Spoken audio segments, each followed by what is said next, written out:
பாடலை பார்க்கும் பொழுதே உங்களுக்கு புரிந்திருக்கும். நாங்கள் அங்கே பார்த்த சில முகங்கள், சில குழந்தைகளுடைய முகங்கள், அவர்கள் எவ்வாறானவர்கள் என்று சொல்லி. அவர்களுக்கு அழகில் எந்த விதமான குறைபாடும் இல்லை, ஆரோக்கியத்தில் குறைபாடுகள் இல்லை, பழக்க வழக்கங்களில் தான் சின்ன சின்ன குறைபாடுகள். இப்போது யாருக்கு தான் இல்லை, கலியுகம் நடக்கின்றது என்று எல்லோரும் சொல்லுகின்றார்கள். எல்லோருடைய பழக்க வழக்கங்களுமே சரியில்லை தான். ஆனால் அவர்களோடு பார்க்கும் பொழுது ஐயோ, நாங்கள் ஒட்டிசம் குழந்தைகளாக பிறந்திருக்க கூடாதா என்று கூட நாங்கள் சில நேரங்களில் நினைப்பது உண்டு. அடுத்து நாங்கள் சந்திக்க இருப்பவர் அமைதியாக தொண்டாற்றும் ஒரு உத்தம மனிதர் என்று சொன்ன உடனேயே யாரை நாங்கள் அழைத்து வந்திருக்கின்றோம் என்று உங்களுக்கு புரிந்திருக்கும். அமைதியாக தொண்டாற்றும் உத்தம மனிதர் என்ற பொருளில் ஐக்கிய நாடுகள் சபையினால் வழங்கப்பட்ட விருது வெற்றியாளரும், அது போலவே ஒசில்மே ஆட்டிசம் சென்டரின் ஸ்தாபகருமாய டாக்டர் சின்னையா தேவானந்தன் எங்களோடு இணைந்திருக்கின்றார். வணக்கம் டாக்டர், எப்படி இருக்கிறீங்க? சந்தோஷம். பொதுவாக ஆட்டிசம் குழந்தைகளை பற்றி நாங்கள் நிறைய நாங்கள் பேசி இருக்கின்றோம் இல்லையா? அழகானவர்கள், ஆரோக்கியமானவர்கள், எந்த வித பிரச்சனையும் இல்லாமல் ஆனந்தமாக வாழ்பவர்கள் இல்லையா? ஒன்றுமே புரியாமல் ஆனந்தமாக. அதுதான் நான் சொன்னேன், ஆட்டிசம் குழந்தையாவே பிறந்திருக்கலாம் அப்படி என்று சொல்லி. பொதுவாக இவர்களை பொறுத்தவரையில் டாக்டர், இவர்களுக்கு இந்த சிகிச்சை முறை அது ஒரு புறம் இருக்க, அவர் அந்த குழந்தைகளை சுற்றி இருக்கிறவருடைய அணுகுமுறை மிக முக்கியமானதாக இருக்கின்றது இல்லையா டாக்டர்? உங்களுடைய கருத்து என்ன? இல்ல, உண்மையா நீங்க அதனோட உடனே அவரை குணப்படுத்த முடியும்? நிச்சயமா உண்மையா ஒரு நல்ல ஒரு கேள்வி கேட்டிருக்கிறீங்க. ஏன்னா இதுதான் உண்மையிலே இந்த ஆட்டிசம் குழந்தைகளை பொறுத்தவரை ஒரு முக்கியமான இடம். ஏனென்றால் இப்போ என்னென்னா, உதாரணமாக ஒன்று சும்மா ஒரு பேசிக்காக எடுத்தோம்னா, ஒரு பிள்ளை ஒன்று பிறந்து வளர்ந்து கொண்டு போயேக்க அந்த பிள்ளை சாதாரணமாக வளர்ந்து கொண்டு போகும். எந்த பெற்றோர் எடுத்தாலும் அவர்கள் தங்கள் பிள்ளையில் பாசமாக தான் இருப்பார்கள், அது நிச்சயம், அது யாராலையும் மறக்கவும் முடியாது. ஆகவே அந்த பிள்ளை கேட்குற எல்லாத்தையும் கொடுப்பார்கள், எல்லா செல்லம் கொடுப்பார்கள், எவ்வளவோ செய்கிறார்கள், அது பிள்ளை இல்லை. ஆனால் இந்த ஆட்டிசம் குழந்தைகள் என்று எடுத்துக்கொண்டோம்னா, இந்த பிள்ளை ஒன்று வளர்ந்து கொண்டு வரையக்க ஒரு 1.5 வயசு 2 வயசு அணுகும் போது அந்த பிள்ளைகளில் ஏதாவது அவர்களுடைய பழக்க வழக்கங்களில் மாற்றங்களை கண்டுபிடித்தால், அதாவது இந்த ஆட்டிசம் குழந்தைகளுக்குரிய அறிகுறிகள், உதாரணமாக முகத்தை பார்ப்பதில்லை, ஐ கான்டாக்ட், நான் முதலே கன்னடங்களில் குறிப்பிட்டது போல ஐ கான்டாக்ட் இல்லை, சோஷலைசேஷன், மற்ற பிள்ளைகளோட சேர மாட்டார்கள், தனிமையில் கூடுதலாக இருக்க விரும்புவார்கள், ஏதாவது பாடி மூவ்மெண்ட்ஸ் இருக்கும், உடம்பை ஆட்டி கொண்டிருப்பார்கள், தலையை கொண்டு நிலத்தில் அடிப்பார்கள், அப்படி எத்தனையோ கையை கடித்து கொண்டிருப்பார்கள், அப்படி எத்தனையோ ஃபீச்சர்ஸ் இருக்கும். அப்படி ஏதாவது ஒரு வித்தியாசமான பழக்க வழக்கங்களையோ ஒரு வித்தியாசமான ஃபீச்சர்ஸை அந்த பிள்ளைகளை நீங்கள் கண்டீர்களாக இருந்தால், முதலாவதாக செய்ய வேண்டிய விஷயம், சாதாரண பிள்ளைகளுக்கு கொடுக்குற அவ்வளவு, அதாவது இந்த பிள்ளைகள் என்ன நடக்கும்னா, இவர்கள் கேட்குற எல்லாத்தையும் நீங்கள் கொடுத்தோ இல்லை கேட்குற எல்லா விஷயத்தையும் நீங்கள் செய்ய வழிகிட்டீர்கள்டா, இவர்கள் உங்களை கட்டுப்படுத்துகிற அளவுக்கு, அதாவது உங்களை அவர்கள் ஆளுமை செய்கிற அளவுக்கு வந்து விடுவார்கள். அதாவது என்னென்னு சொல்றது, அதாவது பெற்றோரால் அந்த பிள்ளையை கண்ட்ரோல் பண்ண முடியாமல் போயிட்டு, ஆனால் அந்த பிள்ளை அந்த பெற்றோர்களை கண்ட்ரோல் பண்ணக்கூடிய தன்மைக்கு வந்து விடுவார்கள். அது அவர்களுக்கு தெரியும், ஒரு விஷயத்தை செய்யணுமோ இல்லாட்டி அதை எடுக்கணுமெண்டா பெற்றோருக்கு என்ன செய்யுது, அழுதாலோ இல்லாட்டி ஒரு உதாரணமாக கூடுதலாக இப்போ நான் உதாரணம் சொல்கிறேன், உண்மையாக நடக்கிற விஷயங்கள், சில பிள்ளைகள் வந்து அழுவார்கள், அழுகிற மாத்திரம் இல்லை, கொண்டு தங்களோட தலையை கொண்டு நிலத்தில் அடிப்பார்கள், சுவரில் அடிப்பார்கள். அடித்த உடனே என்ன நடக்கும், பெற்றோர் உடனடியாக டக்குன்னு அந்த பிள்ளைக்கு நோக போகுது, அந்த தண்டை பிள்ளை, அப்போ அந்த காரணமாக உடனே கேட்குற எல்லாத்தையுமோ செய்ய வேண்டிய எல்லாத்தையும் செய்து விட்டுருவாங்க. அப்போ அந்த பிள்ளைகள் கூடுதலாக மற்றவருடைய அட்ராக்ஷன் எடுக்கிறதுக்காக, அட்டென்ஷன் எடுப்பதற்காக இவ்வாறு செய்கிறார்களா? நீங்க சொன்ன மாதிரி அட்டென்ஷன் எடுக்கிறதுக்கும் செய்கிற பிள்ளைகள் இருக்கிறார்கள். ஆனால் அவர்களை அறியாமல் செய்கிற என்ன பார்ப்பு என்று தெரியாமல், அதாவது அது ஒரு ஆட்டிசத்துக்குரிய ஃபீச்சர்ஸ், ஒரு அறிகுறி. அப்ப அவர்களுக்கு தெரியாமலே செய்கிறவர்களும் இருக்கிறார்கள். ஆனால் கூடுதலாக தெரியாமல் செய்து கொண்டு போய் அந்த பெற்றோரை அவர்கள் கண்ட்ரோல் பண்ற அளவுக்கு வந்துவிட்டு, அந்த செயற்பாட்டின் மூலமாக பெற்றோர் தங்களுக்கு அட்டென்ஷன் கொடுக்கணும் தெரிஞ்சிட்டால் அதை என்ன செய்வார்கள், கூடுதலாக செய்து அதன் மூலமாக வீட்டாரையோ பெற்றோரையோ கட்டுப்படுத்துகிற அளவுக்கு கூட வந்து விடுவார்கள். எனவேதான், அதாவது சூழல் என்று சொல்லும் பொழுது வீட்டு சூழல், முக்கியமாக பெற்றோரும் அவர்களோட அந்த வீட்டில் இருக்கிற மற்றவர்களும் ஆட்டிசம் என்றால் என்ன, இந்த பிள்ளைகள் என்ற அறிகுறிகள் என்ன, அதனால் அவர்களை கண்டறியணும், அந்த ஆட்டிசம் பிள்ளைகளை கண்டறியணும். கண்டறிஞ்சதுக்கு பிறகு தகுந்த வைத்தியரை நாடி அதை முதலாவது அவர்களை கண்டறிந்து, முதலாவது உண்மையான விஷயம், இதை அக்செப்ட் பண்ணணும். அதாவது தன்னை பிள்ளைக்கு சில குடும்பங்களில் நடக்கிற உண்மையான பிரச்சனை, இந்த தன்னை பிள்ளைக்கு ஆட்டிசம் என்றது கண்டுபிடித்தவுடன் அவர்கள் அதை தாங்கள் அக்செப்ட் பண்றல. அதாவது உண்மையா தன்னை பிள்ளைக்கு ஆட்டிசம் தான் சொல்லுவதில்லை, அதை ஒழிக்கிறது. சிஜி அப்படி என்ற பிள்ளைக்கு இருக்காது. உண்மையா எந்த பெற்றோர் எடுத்தாலும் தன்னை பிள்ளைக்கு ஆட்டிசம் பண்ண உடனே புதிய குழம்பத்தான் வழிபட, அது உண்மை. அது யாருக்கும், இவனாக இருந்தாலோ நீங்களா இருந்தாலோ யாருக்கும் அது பிரச்சனை. ஆனா நீங்க அப்படி ஒழிக்கிறதின் காரணமாக என்ன நடக்க போகுது? கடைசியில் ஒன்றுமே இல்லை. அந்த பிள்ளைய வாழ்க்கை அப்படியே பழுதாக போகுது. அந்த பிள்ளை பிசிக்கலி அந்த உருவத்தில் வளர்ந்து கொண்டே போக போறார். நாளடைவில் அந்த பிள்ளை பெரிய ஆளா வந்த பிறகு நீங்க வெளி சமூகத்துக்கு கூட்டிக் கொண்டு தான் போக போறீங்க. அந்த வெளி சமூகத்தோட அந்த பிள்ளை சேரத்தான் போகுது, சேரேக்க எப்படியாவது தெரிய வரத்தான் போகுது. ஆனால் அதுக்கிடையில் நீங்க சிறு வயதிலே அந்த பிள்ளையை கண்டு பிடித்து அதுக்குரிய, அதாவது ஒழிக்காமல் அதுக்குரிய சரியான வழிமுறைகளை அணுகி அதை சரியாக செயற்படுத்துவதன் மூலமாக நிச்சயமாக அந்த பிள்ளையை குணப்படுத்த முடியும். இதுல முக்கியமான சொல்ல வேணும், பெற்றோரை பொறுத்தவரையோ வீட்டில் இருக்கிறவரை பொறுத்தவரையோ பொறுமை வெரி இம்பார்ட்டன்ட். பொறுமை பொறுத்தவரை கருணை, பொறுமை, அதாவது விடாமுயற்சி, அதுகள் முக்கியம். அதாவது சில குடுதான குடும்பங்கள் நடக்கிறது, செய்து பார்ப்பார்கள், அணுகி பார்ப்பார்கள், செய்ய முடியாம போன உடனே சரி இது சரி வராது என்ற ஒரு நோக்கத்துக்கிட்டே வந்து விடுவார்கள். அது மாத்திரமில்லை, இன்னும் 2 பேரோ 3 பேரோ சொல்லுவார்கள், இது ஒன்றும் செய்யலாது, இந்த பிள்ளையை விட்டுட்டு வேறொரு பிள்ளையை ட்ரை பண்ணும். அப்படி கூட சில குடும்பங்களில் சொல்லி இருக்கிற குடும்பங்கள் இருக்கிற எத்தனையோ பெற்றோர் என்னன்னு சொல்லி அழுத பெற்றோர்கள் இருக்கிறார்கள். நீங்கள் உங்களோட பிள்ளையை நல்லா ஆக்க வேணுமெண்டா நீங்கள் முயற்சி செய்யுங்க, உங்களோட பிள்ளையோடு இருங்கள். உதாரணமாக நீங்கள் சாப்பிட்ற டைமில் வீட்டில் கூடுதலான இடங்கள்ல நடக்குது, ஒரு பிள்ளை சாப்பாடு, உதாரணத்துக்கு சாப்பாடு வேண்டாம், மத்தியானம் சோறு சாப்பிடணும்டா, அந்த பிள்ளை சோறு என்று கேட்கறதுக்கோ இல்லை சோறு சாப்பிட தொடங்குறதுக்கு முதலே இவர்கள் என்ன செய்வார்கள், ஊட்டி விட்டு விடுவார்கள் பிள்ளைக்கு. ஏன் பெற்றோரை பொறுத்தவரை பெற்றோருக்கு தெரியும் பிள்ளைக்கு பசி வந்துட்டேன்னு சொல்லி கொண்டு ஊட்டி விட்டுருவாங்க. அங்கே என்ன நடக்குது, அந்த பிள்ளை தான் நினைச்சு தனக்கு சோறு வேணுமென்ற ஒரு ஃபீலிங்ஸை அங்கே உருவாக்க முடியாத நிலைமோ அங்கே உருவாது, எல்லாம் கிடைக்குது டாக்டர் கண்டு. ஆகவே அங்கே நீங்க என்ன செய்யணும், கொஞ்சம் விட்டு பிடிங்க. அந்த பிள்ளையும் தனக்கு பசி இருக்குது, எனக்கு சோறு வேணும் என்று இவர்கள் என்ன அளவிற்கு நடந்து கொள்ள வேண்டும், விட்டு பிடிக்கும். அதான் இவன் அந்த பிள்ளை பாவம். இங்கே முக்கியமான விஷயம், இந்த பிள்ளை பாவம் என்ற ஒரு கட்டக்கரைக்குள்ள இவர்கள் கொண்டு வார்கள். இவன் இயலாத பிள்ளை, அவன் இயலாத பிள்ளை, அந்த பிள்ளை கொண்டு விளங்குது இல்லை. நாங்கள் அப்போ எல்லாத்தையும் செய்யணும். அப்போ செய்ய நீங்கள் என்ன செய்ய போகுது, பிள்ளை இன்னும் பின்னுக்கு தான் போக போகுது. அந்த கிராஃப் மேலே போகாது, அப்படியே பின்னடைவாக போக போகுது. ஆகவே நான் என்ன சொல்ல வரேன் இந்த இடத்துல, முதலாவது ஒழிக்கிறதை விட்டு அந்த பிள்ளைகளுக்கு என்னென்ன செய்யணும்ன்றதை கண்டறிந்து அதை நீங்கள் செய்யுங்க. இப்போ சாப்பிடே உதாரணத்துக்கு நீங்கள் எல்லாரும் வீட்டில் இருக்கிறவங்க எல்லாரும் ஒன்றாக இருந்து அந்த பிள்ளையும் ஒன்றாக வச்சு கோப்பையில் கொஞ்சம் சுத்த போட்டு கொடுத்து அந்த பிள்ளை கொட்டலாம், தூக்கி எறியலாம்.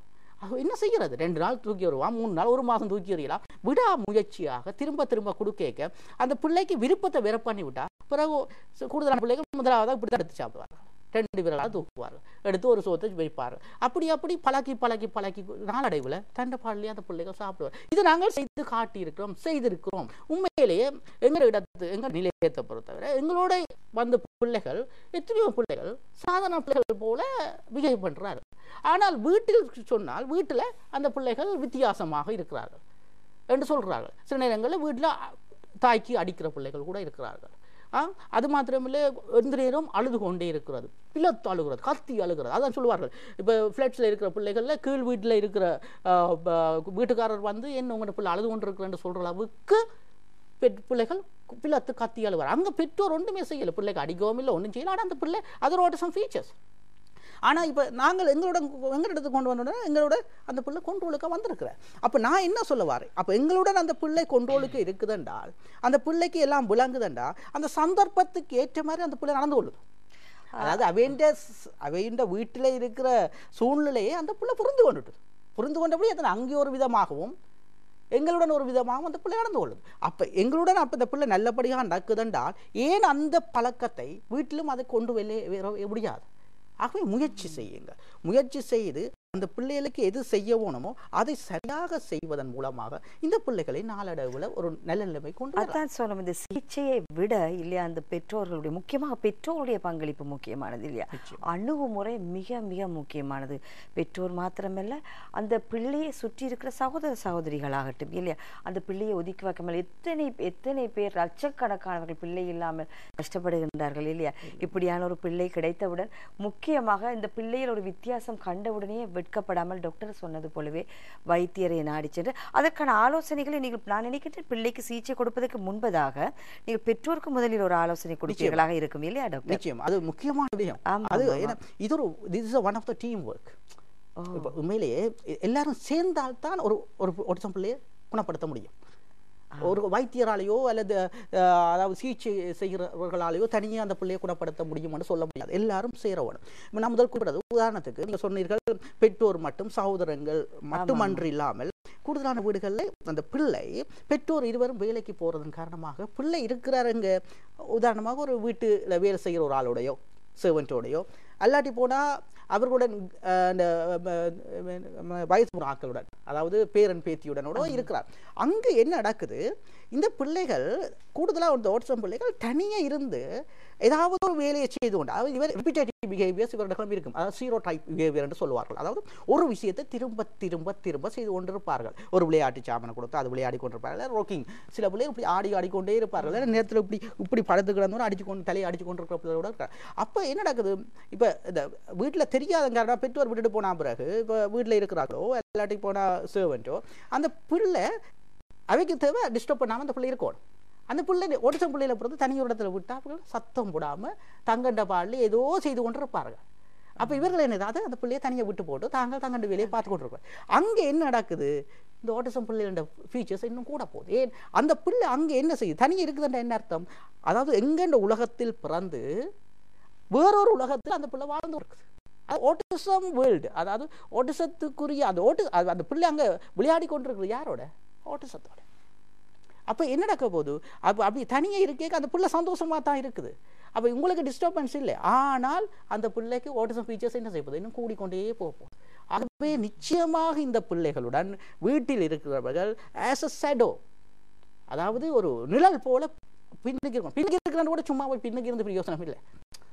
பிள்ளைங்க பக்கத்தில் போய் இருந்தால் சரின்னு நினைக்கிறோம். அந்த பிள்ளை அதாவது அது ஒரு மீனிங்லெஸ்ஸான வேலை, அதாவது ஒரு அர்த்தம் இல்லாத ஒரு வேலை செய்யக்க அந்த வேலையை அர்த்தமாக்குற அளவுக்கு உங்களுக்கு மூளை இருக்கணும், உங்களிடம் கிரியேட்டிவிட்டி இருக்கணும். உதாரணத்துக்கு சின்ன விஷயம், அந்த பிள்ளை ஏதாவது தேவையில்லா வேலை செய்து கொண்டு கேட்க பின்ன போய் கிச்சன் காட்டுங்க, டிக்லிங் என்ன கிச்சன் காட்டினா அந்த பிள்ளை டக்குன்னு உங்களுக்கு அட்டென்ஷன் தரப்போகுது. அந்த பிள்ளையை டிஸ்டர்ப் பண்ணுங்க.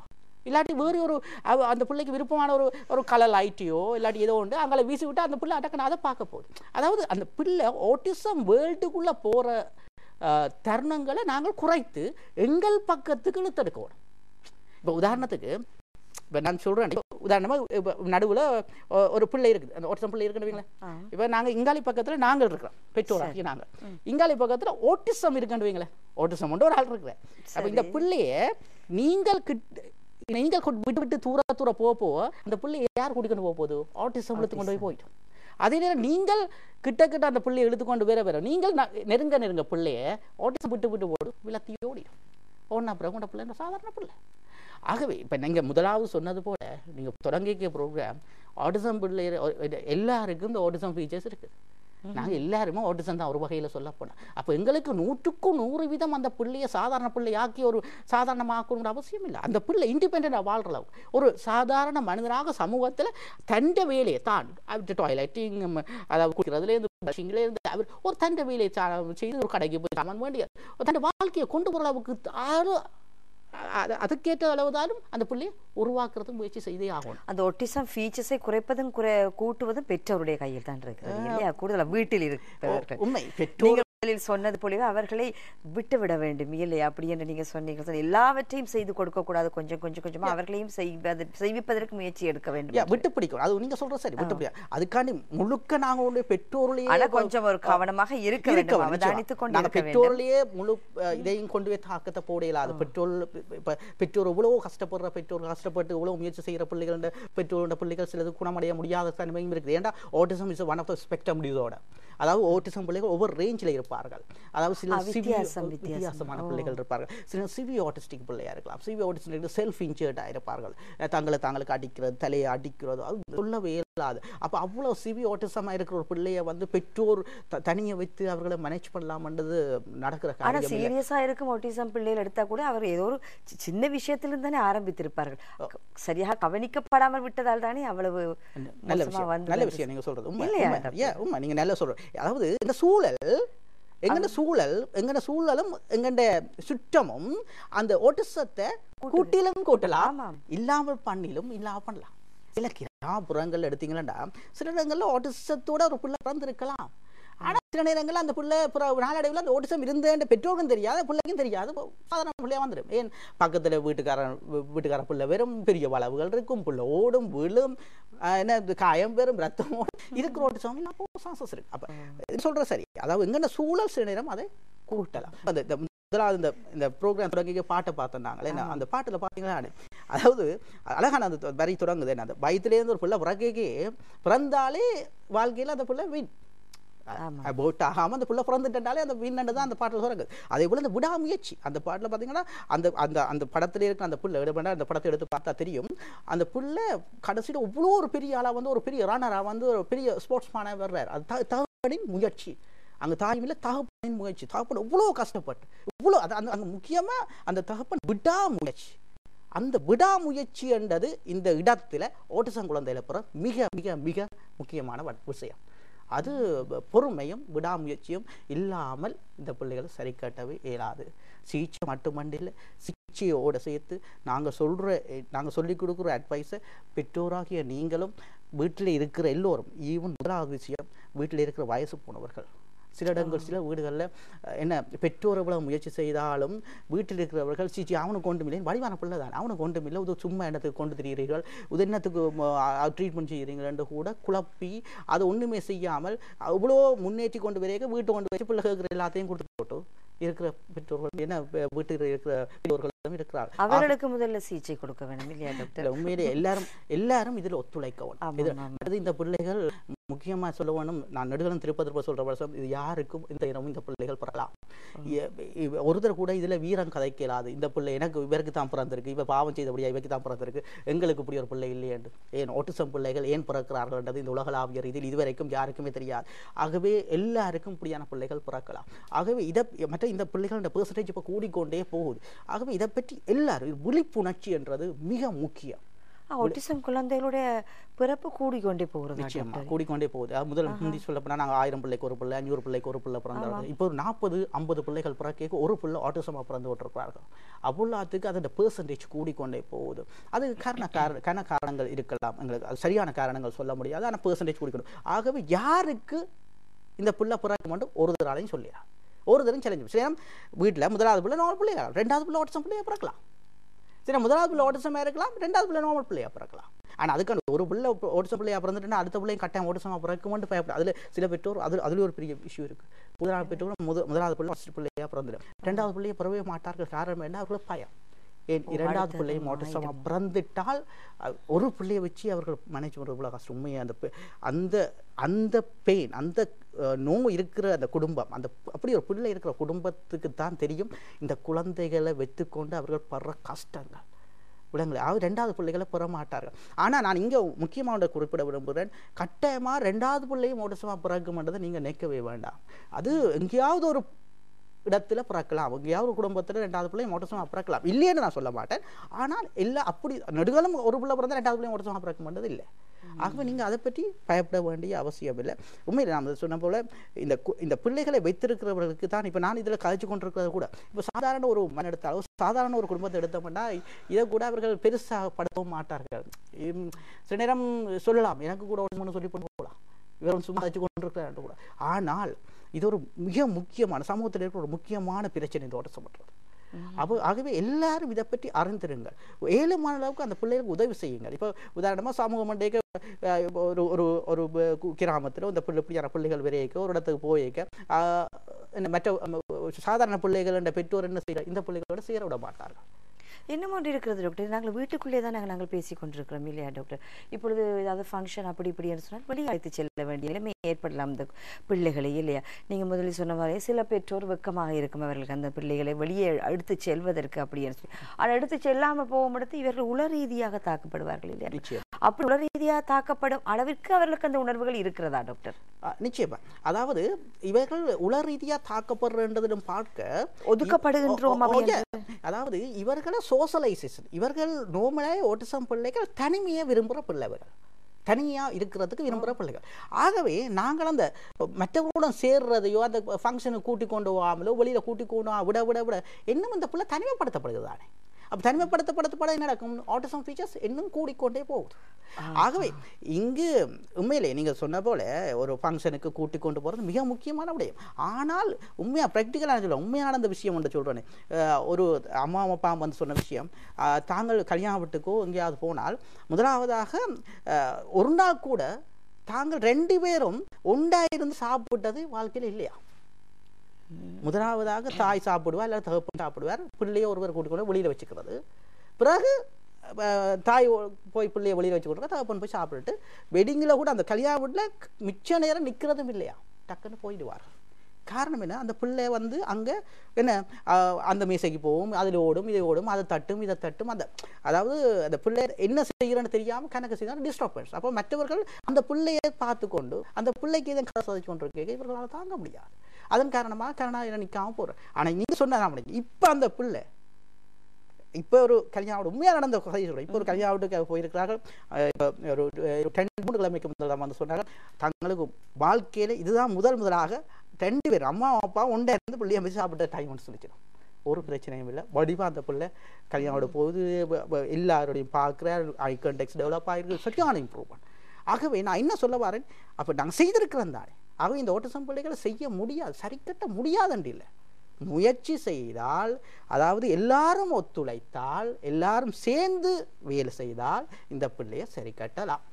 சேராமல் இது நான் முதல் சொன்ன மாதிரி எல்லாரும் சேராமல் தனியொருதட்ட கையில் கொடுத்துட்டு நீங்கள் மட்டும்தான் இந்த பிள்ளையை செய்ய மாட்டா செய்யலாது. சிகிச்சை அடைவோடு கலடங்களில் கொண்டு வருகிறார்கள். பிள்ளைகளை கொண்டு போய் சிகிச்சை செய்ய சொல்லி போட்டு திறப்பு செய்ய சொல்லி போட்டு அவர்களே எல்லாத்தையும் செய்து இந்த பிள்ளையை சரி கட்டி தருவோம்னு நினைச்சா அது நடக்கும். வாழ்க்கையில் ஒற்றுக்கா கூட நடக்கும். வீட்டு சூழலும் மிகவும் முக்கியம். வெளியே எடுத்து செல்லும் பொழுது அப்படி என்று சொன்ன சில பெற்றோர் வந்து இந்த பிள்ளையை மனநோகப்படுத்தக்கூடாது, எங்கே போனால் நாங்கள் எடுத்து செல்ல வேண்டும் அப்படி என்றால் நினைக்கும் பெற்றோர்களும் இருக்கின்றார்கள். வெட்கப்படும் பெற்றோர்கள். அப்படி எடுத்து செல்பவர்கள் வெளி இடங்களில் அந்த பிள்ளையை எவ்வாறு அவர்களுடைய அணுகுமுறை எவ்வாறு இருக்க வேண்டும் டாக்டர் மற்றவர்களுக்கு இடையில்? உண்மையிலேயே எடுத்து சொல்லிக்க வெளியில கொண்டு போய் சில நேரம் நான் சொன்ன மாதிரி ஆட்டிசம் ஸ்பெக்ட்ரம். அப்போ ஒவ்வொரு பிள்ளை ஒவ்வொரு விதமாக இருப்பார். ஆகவே முதலாவதாக என்ன பொறுத்தவரை ஒரு உதாரணமா ஒரு விசிட்டர்ஸ் வீட்டுக்கு போறோம் வைங்களேன், இந்த பிள்ளை கொஞ்சம் குழப்படி செய்கிற பிள்ளையோ அல்ல பிஹேவியர்ஸ் பிரச்சனையான பிள்ளைய வைங்களேன், முதலாவது நீங்க என்ன செய்யணும், பெற்றோர் உங்களுக்கு தெரிஞ்ச ஒரு வீட்டுக்கு முதலாவது, அதாவது உங்களுக்கு தெரிஞ்ச ஒரு அந்த வீட்டிலையும் சொல்லி வச்சுட்டு அப்படியான ஒரு 2-3 வீடுகளுக்கு அந்த பிள்ளையை கொண்டு முதலிலேயே சொல்லி வச்சு ப்ராக்டிஸ். சும்மா உதாரணத்துக்கு ஃபார் எக்ஸாம்பிள் நான் ஒன்று சொல்லித்தரேன். அப்போ கொண்டு போய் நீங்கள் என்ன செய்யணும், அந்த பிள்ளையை அந்த வீட்டில் வச்சு ப்ராக்டிஸ் பண்ணுங்க. என்ன அப்போ ப்ராக்டிஸ் பண்ணி அந்த பிள்ளையை சரிக்கட்ட பாருங்க. பிறகு ஒரு புது இடத்துக்கு கொண்டு போனால் பிரச்சனை இல்லை. ஆனால் எடுத்தோடனே நீங்கள் ஒரு புது இடத்துக்கு கொண்டு போனீங்களா நிச்சயம் நீங்கள் மனதார நிச்சயம் தாக்கப்படுவீர்கள்.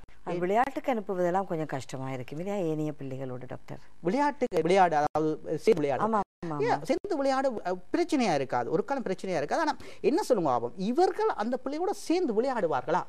அந்த பிரச்சனை இவர்கள் சேர மாட்டார். இப்போ ஒரு 5 பிள்ளைகள் இதுல இருந்து ஒரு போல் விளையாடி கொண்டிருக்கிறாங்கடா, இந்த இப்போ ஆட்டிஸ்டிக் பிள்ளை கொண்டு போனால் இந்த பிள்ளை தனியை தான் இருக்க வலிக்கணும், அந்த பிள்ளையோட சேர மாட்டார். அதுக்கு என்ன செய்யலாம் டாக்டர்? அதைத்தான் டெவலப் பண்ணணும். அதுக்கு என்ன செய்யணும், பெற்றோராக இருந்த பால் விளையாடுறேன்டா நீங்கள் பால் பாஸ் பண்ணி முதல் வீட்டை பழக்குங்க. அந்த பிள்ளையோட பால் உங்கள்கிட்ட சகோதரம் உண்டு, அந்த பிள்ளைங்க சகோதரத்தோட வச்சு விளையாடி பழக்குங்க. அந்த பிள்ளையை பழக்கி போட்டு பிறகு அந்த இடத்துக்கு கொண்டு போகலாம். ஆனால் இங்கே ஒரு இன்னொரு பிரச்சனை, அந்த சில பிள்ளைகள் இந்த பிள்ளையோட சேராத தன்மையும் இருக்கேன். இவர்கள் சில பிள்ளைகள் பேச மாட்டார்கள், ஸ்பீச் சரியா இருக்காது. ஆகவே அந்த பேச்சு இல்லாத காரணமாக சாதாரண சின்ன பிள்ளைகளோட வந்து இவரோட விளையாடவும் விரும்ப மாட்டார். அப்போ எல்லா பக்கத்தாலையும் பிரச்சனை இருக்குத்தான். ஆனால் இதுதான் சொல்றேன், அதாவது சில இடங்களில் மனதார பாதிக்கப்படத்தான் வேணும். ஆனால் என்ன செய்கிறது, ஒன்று நடந்துட்டுது, அதை நாங்கள் என்ன செய்யணும், அதிலிருந்து வெளியில் வேற ஒன்று வேண்டாம், நாங்கள் முயற்சி செய்து தான் ஆக வேண்டும். உங்கள் கைகளில் தான் இருக்கிறது, பெற்றோர்களாகிய உங்கள் கைகளில் தான் இருக்கின்றது. அவர்களுடைய அந்த பழக்க வழக்கங்களை கூட்டுவதும் குறைப்பதும், ஒட்டிசம் ஃபீச்சர்ஸை கூட்டுவதும் குறைப்பதும் பெற்றோருடைய கையில் தான் இருக்கின்றது. எனவே பிள்ளை பாக்கியம் என்பது எல்லோருக்குமே கிடைத்து விடாது. பிள்ளை பாக்கியம் இல்லாமல் எத்தனையோ பேர் எத்தனையோ லட்சக்கணக்கான கோடிக்கணக்காக செலவிட்டிருக்கிறார்கள். இல்லை, கிடைத்த பிள்ளையை, அருமையான கிடைத்த பிள்ளையை பாதுகாப்பாக நீங்கள் வைத்திருங்கள். அதற்குத்தான் இவர்கள் சேவை செய்வதற்கு காத்திருக்கின்றார்கள் நேர்களே. இவ்வாறான குழந்தைகளுக்கான சேவைகளை எங்களோடு இணைந்திருந்தவர் அமைதியாக தொண்டாற்றும் உத்தம மனிதர் என்ற தொனிப்பொருளில் ஐக்கிய நாடுகள் சபையினால் விருது வழங்கி கௌரவிக்கப்பட்டவரும் அதுபோலவே ஒசில்மோ ஆட்டிசம் சென்டரின் ஸ்தாபகருமாகிய டாக்டர் சின்னையா தேவானந்தன். நன்றி டாக்டர், நிகழ்ச்சியில் கலந்து கொண்டதற்கு. சரணர்களே, டாக்டரிடம் இருந்து விடைபெறுகின்றோம். அடுத்த அம்சத்தோடு இணைந்து கொள்வதற்கு முன்பாக ஒரு சின்ன இடைவேளை.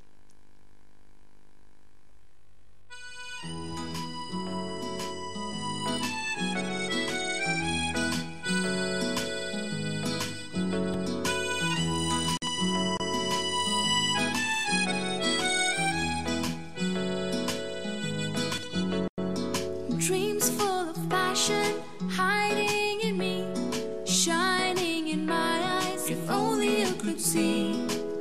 A little different, amazing you'll see. Stubbornly beautiful, my life and me.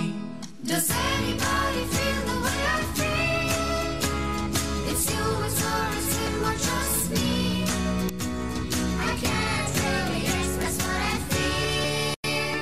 I don't need to right or wrong for me.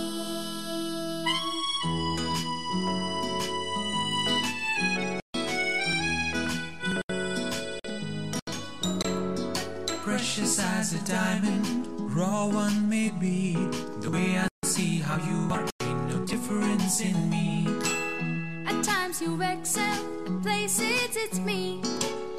Uniquely awesome, an ordinary me.